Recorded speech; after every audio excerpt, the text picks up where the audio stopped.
How do we make our left hand more interesting? So often our left hand can just end up holding down the root notes, and while that sounds okay, we might just want a bit more movement down in the low end.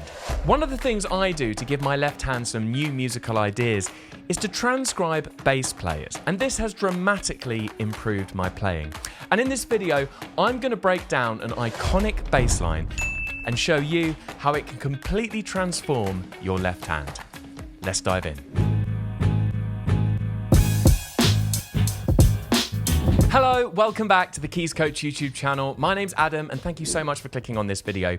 Today we're talking all things left hand. Now, our left hand often plays the bass line, right? It's often playing the root notes of the chords, it's trying to come up with little interesting things to make the playing a bit more rhythmic, little ways of getting to the next chord. And to get our left hand sounding better, we're going to do some transcribing. Now, transcribing is basically where you take the ideas that someone else has already played and you get them under your fingers. And when we're thinking about our left hand, the best place to start is with bass players.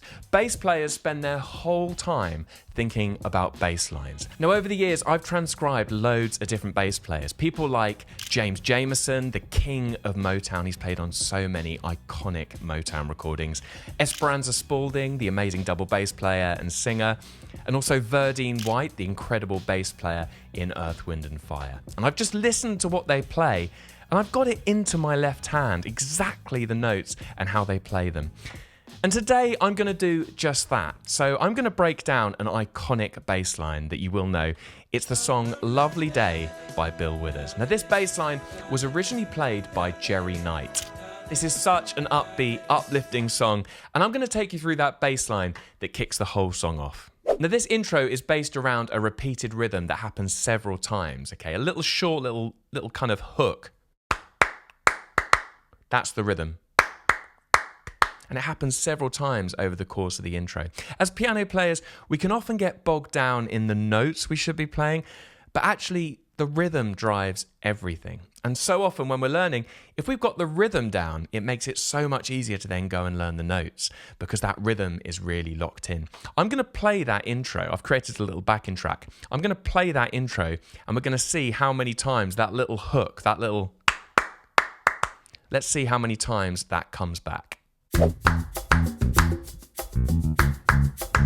There it is again. Now it's slightly different here.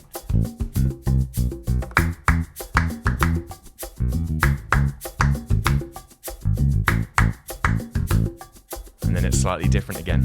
So can you see, over the course of the whole sequence, we've had that little rhythm that appears 6 different times over the course of the whole intro. And I almost think of that rhythm as a kind of pillar that happens several times throughout. It's kind of the thing that the whole intro is hinged around, right? And so often when we're learning riffs or iconic piano parts, we kind of look at the thing as a whole rather than working out what is the little idea that this whole thing is based around, and what's kind of filler, and what's like the actual nub of it? Where is the kind of the epicenter of this riff? That rhythm just keeps on coming back. So we're going to learn this in our left hand. Now, this intro is in the key of E. And E major has 4 sharps. It's got an F sharp, a G sharp, a C sharp, and a D sharp. So the whole scale. Now I'm playing that in my right hand at the moment, but today we're going to be mainly using our left hand for this. So let's get that scale into our left hand.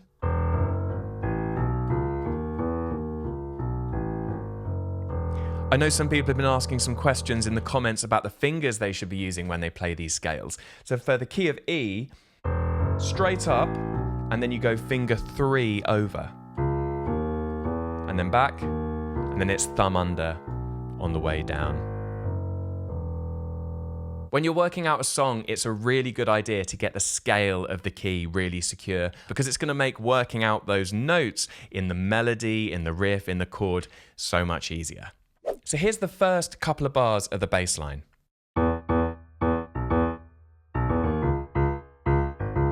I'll do that once more for you a little bit slower.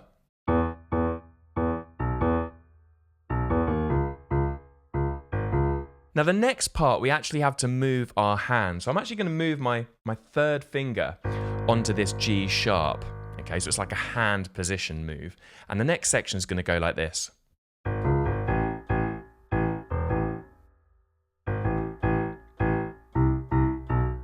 I'll do that again.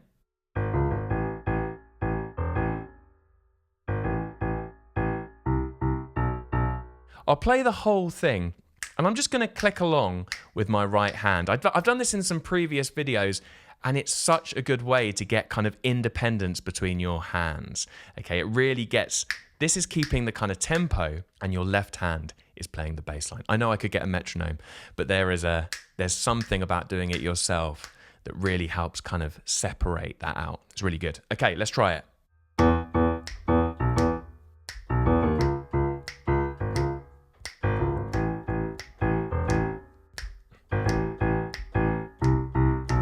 That is much harder than it looks, actually. Yeah, it's such a good exercise, that, though. It really works well for just really thinking about what you're doing, locking in, and having to keep that pulse really constant. Okay, I'm going to have a go at playing that bass line with the backing track I've created.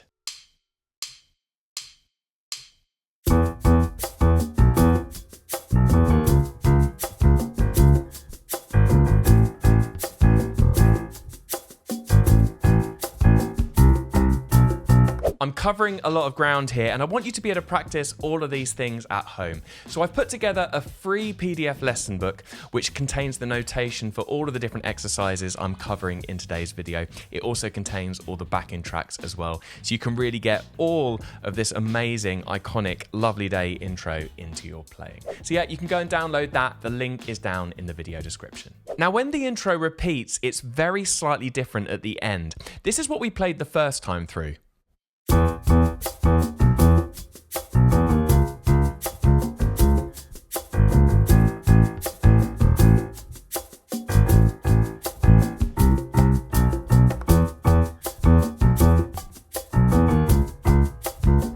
Slightly different here.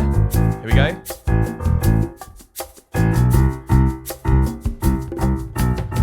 Yeah, can you see it goes slightly earlier to that C?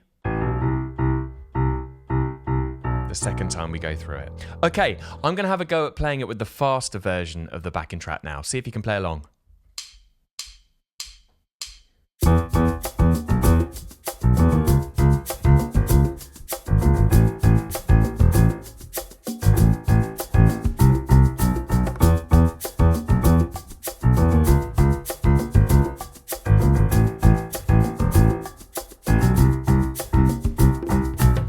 Yeah, just remember that ending is ever so slightly different. It goes up to the C slightly earlier. Now, let's see if we can add something in our right hand. On the original track, they have strings playing these beautiful voicings, and we're going to put those into our right hand. So our right hand pattern is going to do this. So we're going to start on an E major triad, and this is an E major triad in second inversion.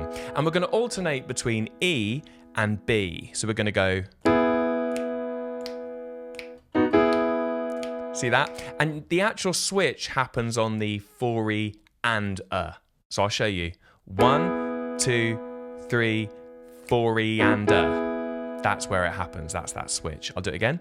1, 2, 3, 4E and 1, 2, 3, 4. Now then what we do is we go to a C sharp minor. So instead of going back to the E, we go to a C sharp minor like this, which is there. Okay, we're actually on the chord A at this point, but that's a beautiful chord for A major 7. So far the right hand part is this. To the C sharp minor. And the last bit goes. Now it's quite hard to sort of do on its own. This right hand part only comes in the second time through the intro. So I'm going to play the second half of the intro and add in the right hand part. Now this is like ultimate hand independence because our hands are doing different rhythms. Our right hand is occasionally pushing things and our left hand is keeping going with that bass line. So yeah, let's see if we can give it a go.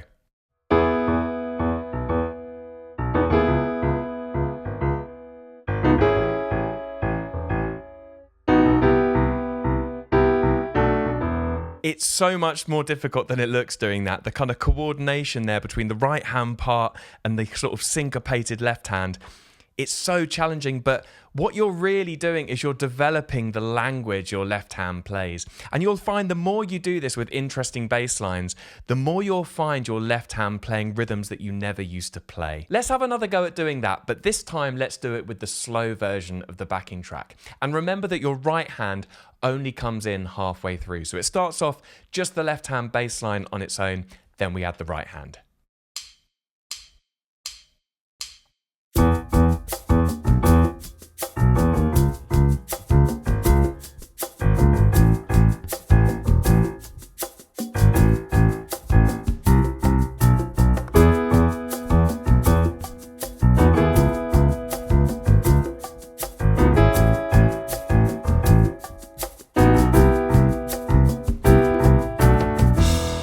People often ask, why play with backing tracks? Why not just play solo? Well, the reason is having that drum groove and that bass in there on that track really helps you lock in and means that you have to listen while you play. Sometimes when we play solo, we can kind of get into our own little mind and lose kind of track of actually keeping a really strong tempo. But when you're playing with something else, you're having to use your ears as you're playing, and that is such an important skill in music. Okay, I'm going to have a go at doing exactly the same thing with the faster version of the backing track.